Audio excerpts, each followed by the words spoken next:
साथियों, आजादी के इस अमृत काल में सभी देशवासियों ने अगले 25 वर्ष में भारत को विकसित भारत बनाने का संकल्प लिया है।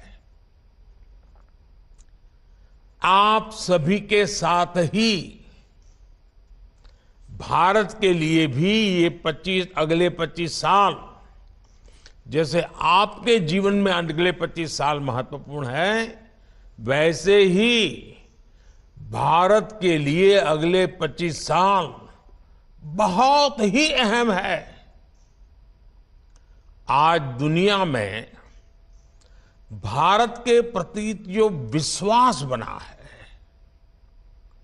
भारत के प्रति जो आकर्षण बना है, आज भारत की महत्ता बनी है, हम सबको मिलकर के इसका पूरा लाभ उठाना है। आपने देखा है कि भारत सिर्फ 9 वर्षों में दुनिया की 10वें नंबर की अर्थव्यवस्था से 5वें नंबर की अर्थव्यवस्था बन गया है। आज हर एक्सपर्ट ये कह रहा है, कुछ ही वर्षों में भारत दुनिया की टॉप 3 इकोनॉमी आ जाएगा। टॉप 3 इकोनॉमी में पहुंचना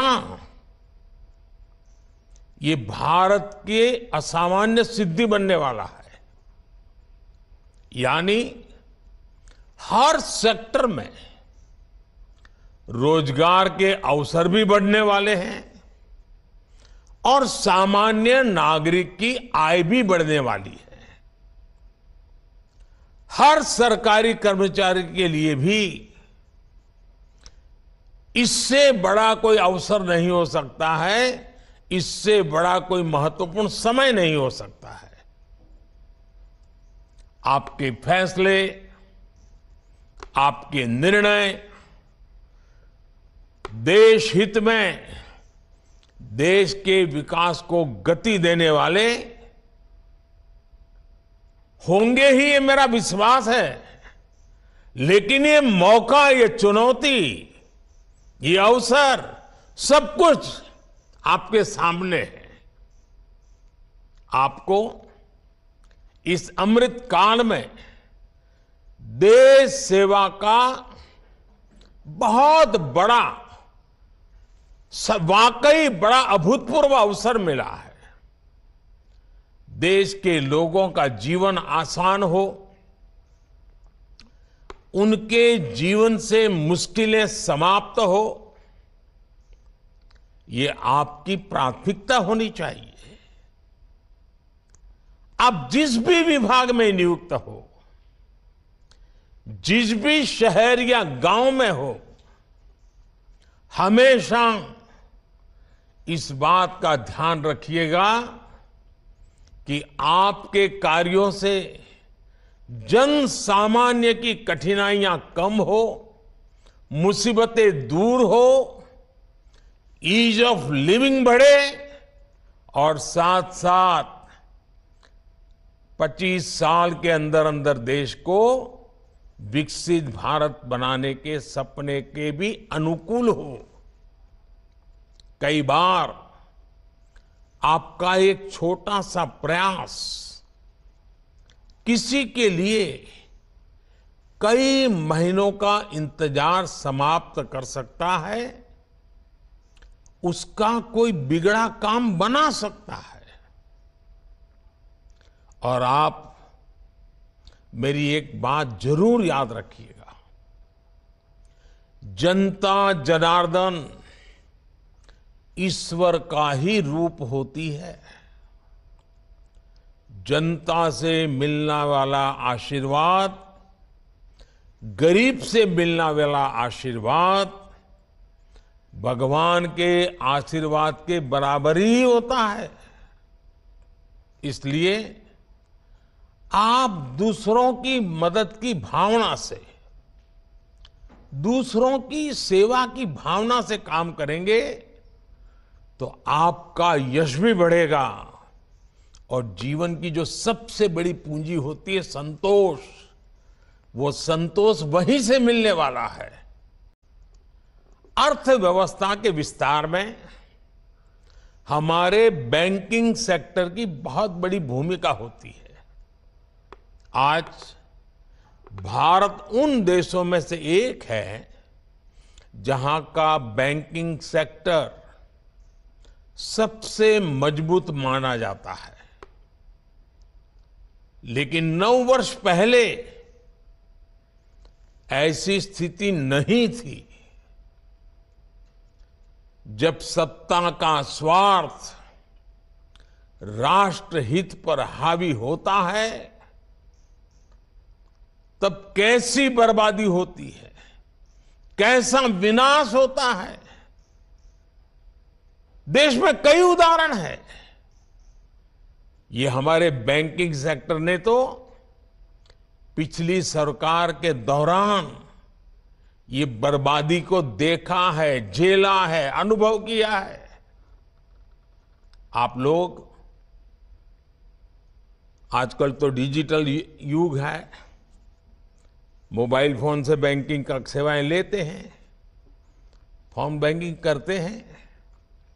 लेकिन आज से 9 साल पहले जो सरकार थी ना, उस समय ये फोन बैंकिंग का कल्पना ही अलग थी, रिवाज ही अलग था, तरीके अलग थे, इरादे अलग थे। उस जमाने में, उस सरकार में ये फोन बैंकिंग मेरे आपके जैसे सामान्य नागरिकों के लिए नहीं था, देश के 140 करोड़ देशवासियों के लिए नहीं था। उस समय एक खास परिवार के करीबी कुछ ताकतवर नेता बैंकों को फोन करके अपने चहेतों को हजारों करोड़ रुपए का लोन दिलवाया करते थे। ये लोन कभी चुकाया नहीं जाता था और कागजी कार्रवाई होती थी। एक लोन को चुकाने के लिए फिर बैंक से फोन करके दूसरा लोन चुकाने के लिए फिर तीसरा लोन दिलवाना। ये फोन बैंकिंग घोटाला पहले की सरकार के, पिछली सरकार के सबसे बड़े घोटालों में एक था। पहले की सरकार के इस घोटाले की वजह से देश की बैंकिंग व्यवस्था की कमर टूट गई थी। 2014 में आप सबने हमें सरकार में आकर के देश की सेवा करने का मौका दिया। 2014 में सरकार में आने के बाद हमने इस स्थिति से बैंकिंग सेक्टर और देश को मुसीबतों से निकालना एक के बाद एक कदम उठा करके काम शुरू किया। हमने सरकारी बैंकों के मैनेजमेंट को सशक्त किया, प्रोफेशनलिज्म पर बल दिया। हमने देश में छोटे छोटे बैंकों को जोड़कर बड़े बैंकों का निर्माण किया। हमने सुनिश्चित किया कि बैंक में सामान्य नागरिक की 5 लाख रुपए तक की राशि कभी ना डूबे, क्योंकि बैंकों के प्रति सामान्य नागरिक का विश्वास पक्का करना बहुत जरूरी हो गया था। क्योंकि कई कोऑपरेटिव बैंक डूबने लगी थी, सामान्य मानवी की मेहनत का पैसा डूब रहा था और इसलिए हमने 1 लाख से उसको सीमा 5 लाख कर दी ताकि 99% नागरिकों को उनकी मेहनत की कमाई का पैसा वापस मिल सके। सरकार ने एक और महत्वपूर्ण कदम उठाया।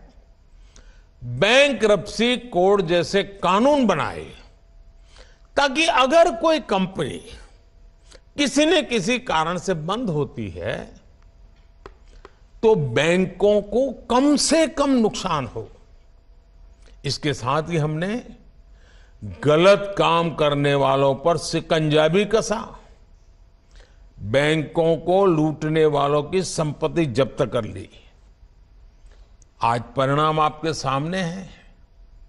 जिन सरकारी बैंकों की चर्चा हजारों करोड़ के नुकसान के लिए होती थी, एनपीए के लिए होती थी, आज उन बैंकों की चर्चा रिकॉर्ड प्रॉफिट के लिए हो रही है।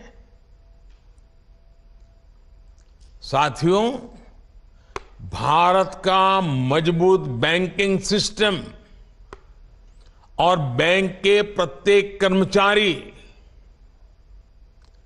उनका काम पिछले 9 साल में सरकार के विजन के अनुकूल जो उन्होंने काम किया है वो हम सभी के लिए गर्व का विषय है। बैंक में काम करने वाले सभी मेरे कर्मचारी भाई बहनों ने इतनी मेहनत की, संकट में से बैंकों को बाहर लाए, देश के अर्थतंत्र विकास में अग्रसर होकर के भूमिका निभाई।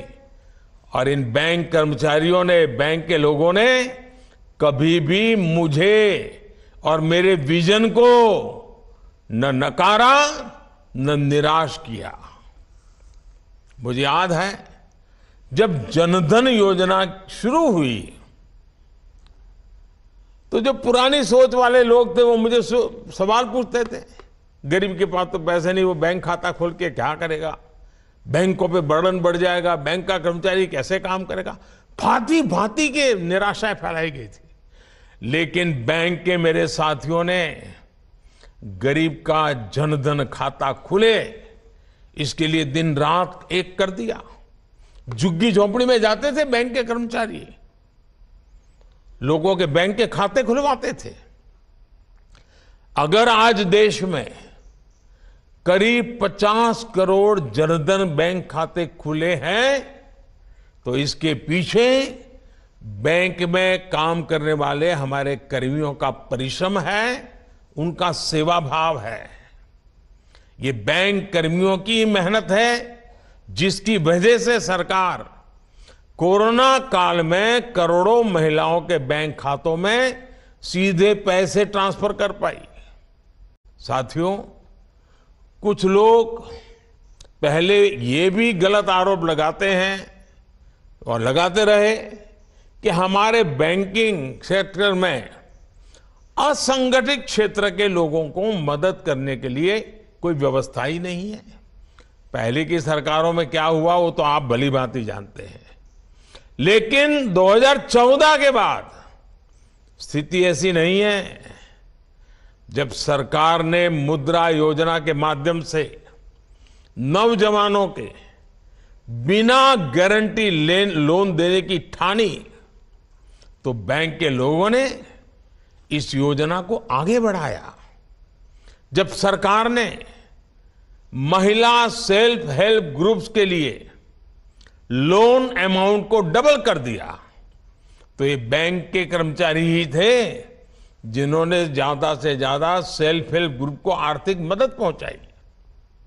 जब सरकार ने कोविड काल में एमएसएमई सेक्टर को मदद करने का फैसला लिया तो ये बैंक कर्मचारी ही थे जिन्होंने ज्यादा से ज्यादा ऋण देकर एमएसएमई सेक्टर को बचाने में मदद की और 1.5 करोड़ से ज्यादा उद्यमियों का, जिसका रोजगार जाने की संभावना थी, उस छोटे छोटे उद्योगों को बचा करके 1.5 करोड़ से ज्यादा लोगों का रोजगार भी बचाया।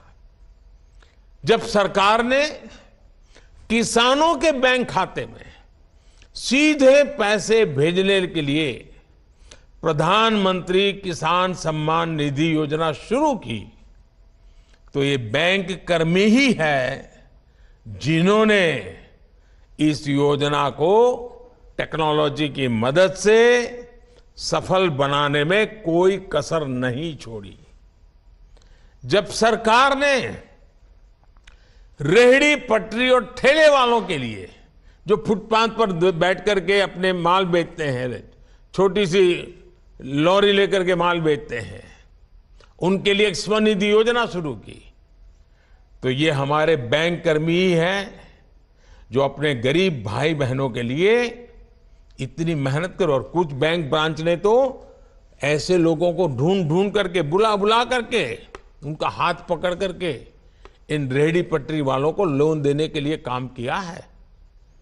आज हमारे बैंक कर्मियों की मेहनत की वजह से ही 50 लाख से ज्यादा रेहड़ी पटरी ठेले वालों के उनको बैंक से मदद मिल पाई है।